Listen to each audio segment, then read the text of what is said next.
Welcome to a PCM Podcast, a series of informative podcasts with experts in their fields, exploring a wide range of topics in payments. The theme for today's session is replacing payment systems. As digitisation continues apace, many prominent financial institutions are choosing to carry on running their core businesses on outdated payments technologies that can't sustain the ever-increasing pace of progress, nor maintain and grow the vital partnerships needed to compete in today's payment landscape. This failure to address systemic weaknesses is leaving financial institutions at risk of limited customization, with an inability to integrate with modern payment applications, and they're finding themselves tied in and restricted by their vendors. To discuss this, I'd like to introduce our expert for the day, Bethan Cowper, Vice President, Business and Market Development at Compass Plus Technologies. With 30 years of experience, Compass Plus Technologies provides comprehensive, integrated and flexible payment and retail banking software that helps payment service providers and financial institutions meet rapidly changing market demands. Its diverse customer base spans retail banks, processing centers, national switches and personalization centers in dozens of countries across Europe, Asia, Africa, the Middle East, North and South America. So welcome, Bethan. Hi, thank you for having me. Not a problem. Lovely to have you here. So let's get straight into it. As an established software house, vendor and service provider, you guys have years of insight into the problems that financial institutions and banks face that making them want to replace their underlying payments platforms into something new and more modernized.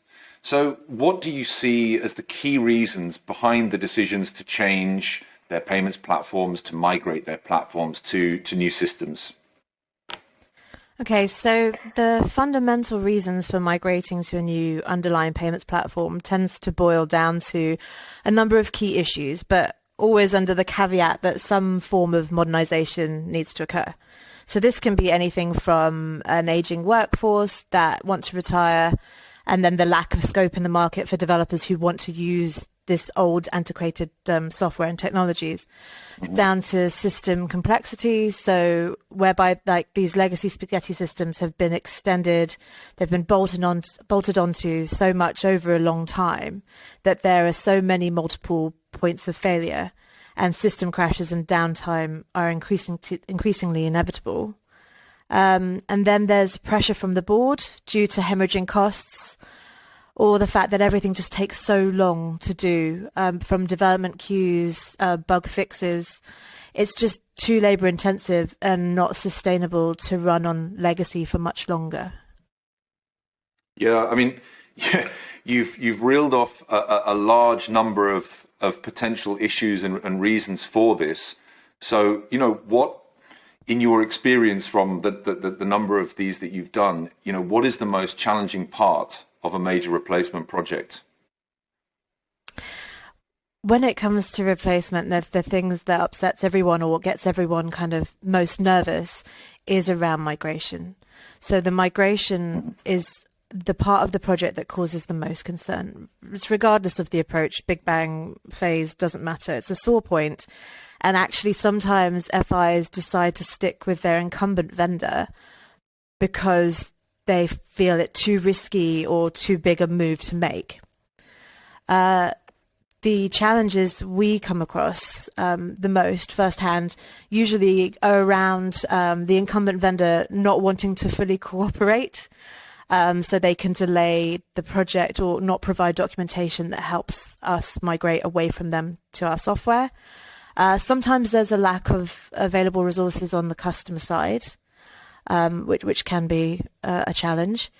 Customers may have very specific ideas or very specific approaches in mind of how they want to migrate, regardless of the scope of the actual project. And of course, our new favorite, which is dealing with an uncertain global or regional event such as a pandemic.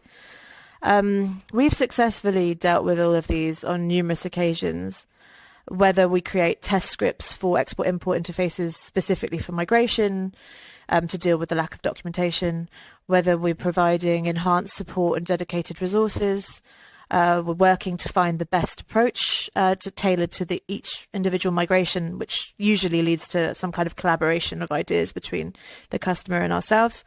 And in today's landscape, of course, any vendor worth their salt really should be able to deliver projects remotely, which deals with the kind of underlying uncertain global regional events. In the modern world, there's a lot that can really be done to alleviate concerns around migrations. And there's actually a lot more flexibility around the traditional approaches of yesteryear. So, by talking to a vendor, FIs can alleviate some of these concerns and potentially move away from the incumbents that they feel tied down to. Mm-hmm. So a very kind of consultative approach to the way you work with your potential clients, or indeed once you're into the project with those clients. So, on that note, and again coming back to those RFPs, I guess it's unfortunate that the client, potentially with consultant, but typically the client will be writing their own RFP on the basis of what they think they see of their gaps and what changes they want to make. But in your experience, when you receive those, what gaps do you see in the questions presented to you that you think those financial institutions or banks should be asking, but actually aren't asking? Yeah, so there's actually a huge difference in the quality between the vendors of issuing and acquiring platforms available today. The fundamentals of these can really get lost in an RFP scenario. So the tick box approaches that you usually have never really truly demonstrate capability, because let's face it, every vendor can, or at least should be able to, at the very basic, be able to provide the necessary software to issue a card or detect a fraudulent transaction, create a new fee, so on and so forth. We all have documented APIs, some kind of cloud capability and whatnot, but these things just aren't created equal. So an API-enabled platform isn't the same as an API-first one. Cloud-ready doesn't mean cloud-native. And quite frankly, vendors have platforms born in different eras.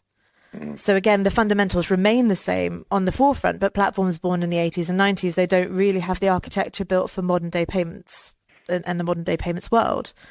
A card-based platform has to be manipulated in order to support alternative non-card-based payments, whereas a modern day token-based platform is far more agile and future-ready.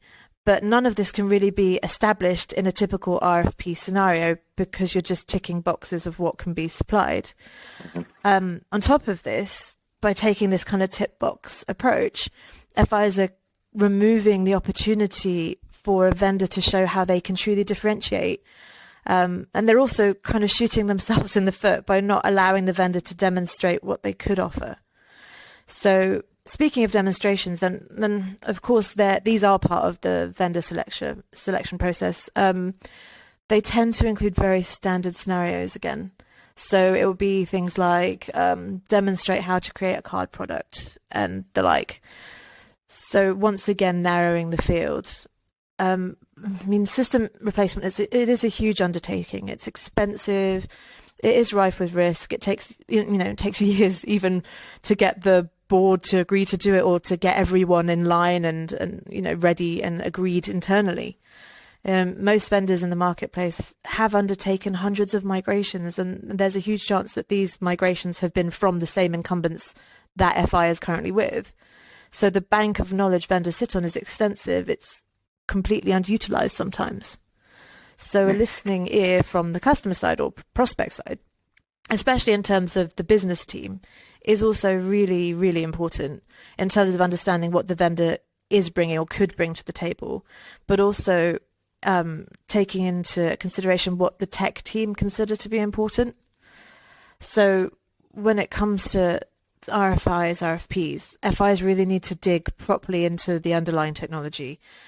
All activities based on that are tied to the capabilities of the platform. So technology built for innovation will be flexible. It will have attributes an FI wants their products and services to inherit.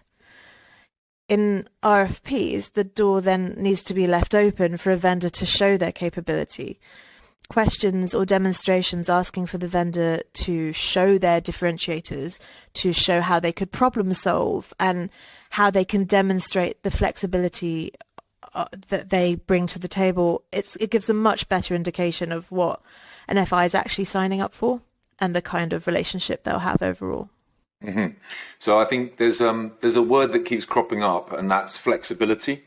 So when you talk about vendor flexibility, perhaps you could elaborate a little bit on that. What does it mean from the Compass Plus Technologies point of view? Flexibility is just it's a payments word, isn't it? Let's face it. We're not in the payments industry of the 1980s. We're in an environment that's customer first. There's so many things required, so many points of contention and things that people require, that just to give a bog standard, here you go, issue a card, here you go, a merchant can accept payments. This is not the world we live in anymore. So flexibility is just something that should be the key part of any vendor's strategy, of how they offer, what they offer, and who they are. So a vendor should offer flexible technology. They should offer the scope to as much or as little vendor independence as they want. They should offer flexible approaches to migration. They should offer flexible deployment models.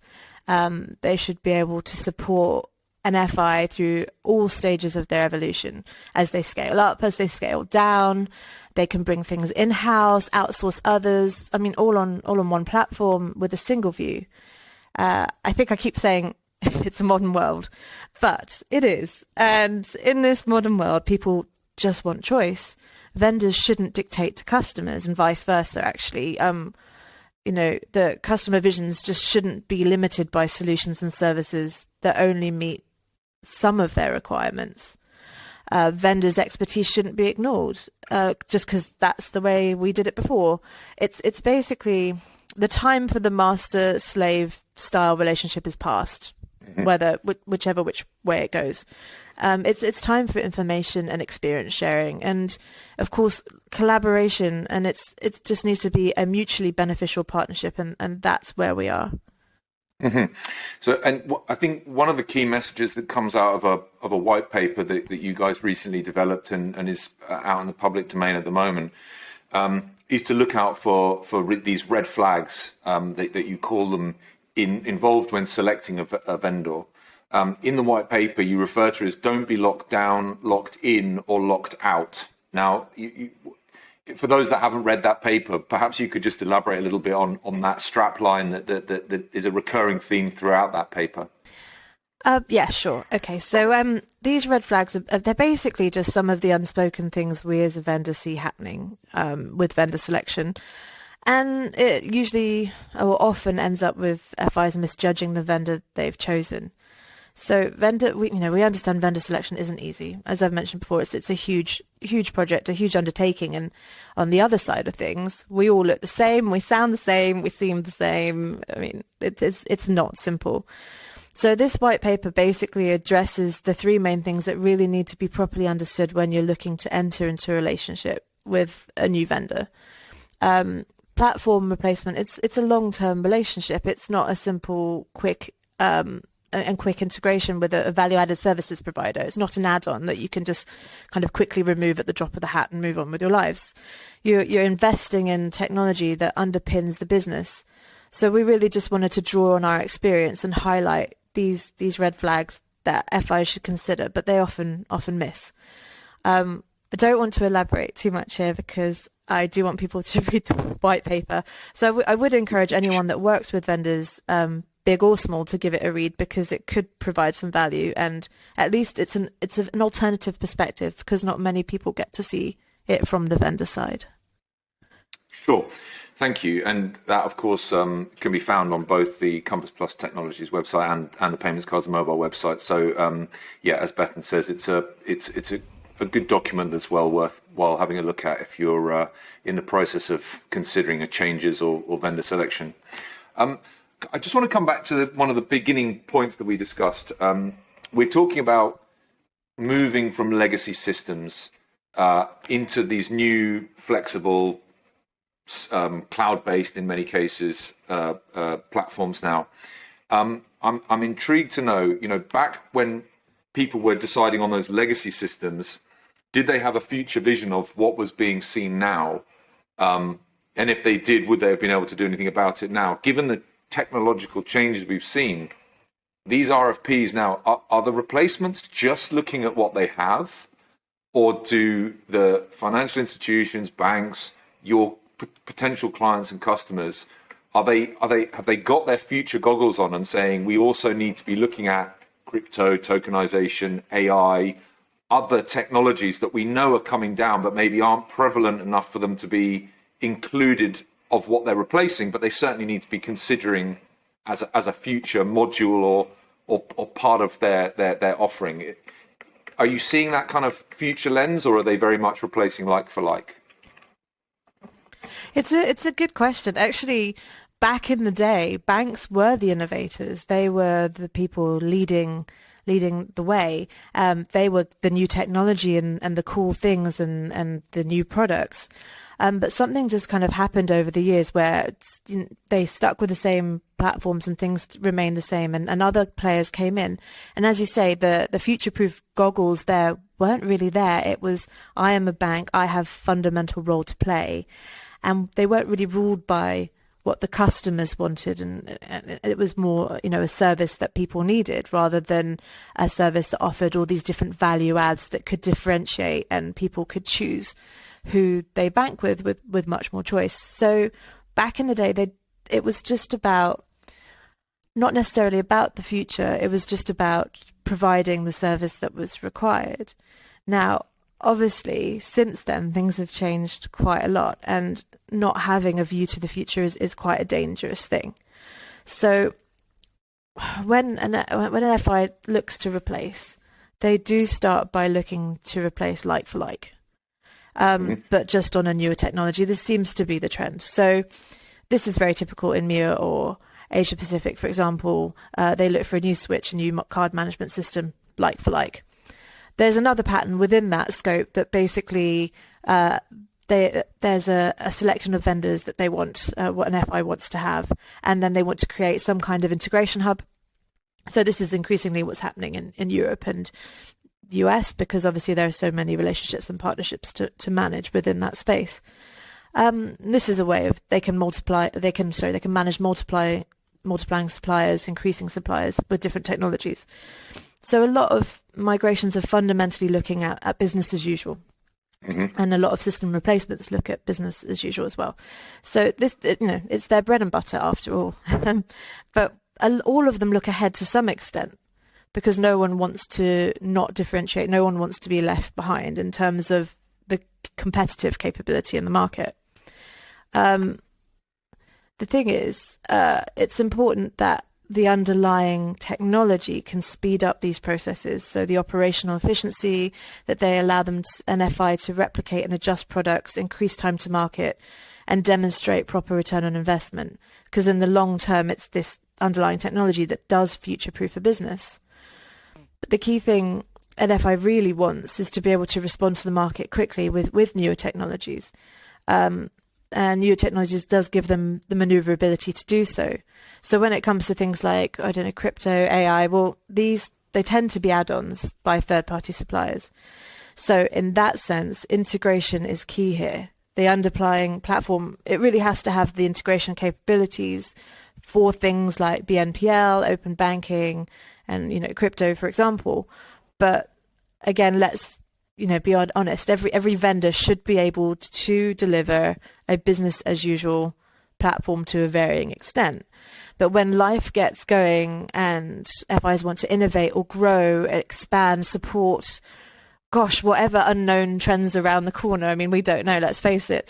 The true test of whether they've chosen the vendor is that's the true test. It comes in there when you really want to try something a bit different or integrate with someone different and have that vision and that view over everything. So really for us, only by looking at the underlying platform can you understand your future capabilities, and increasingly, unfortunately, the constraints that you'll face as well if you select the wrong vendor. So this is why our white paper was written, in essence, to help raise awareness and to stop FIs from getting locked in, locked down, and locked out of their future business before they've even really begun to expand. Brilliant. Thank you, Bethan, for your insights today. It's been great to speak to you on a PCM podcast. Thanks so much for your time.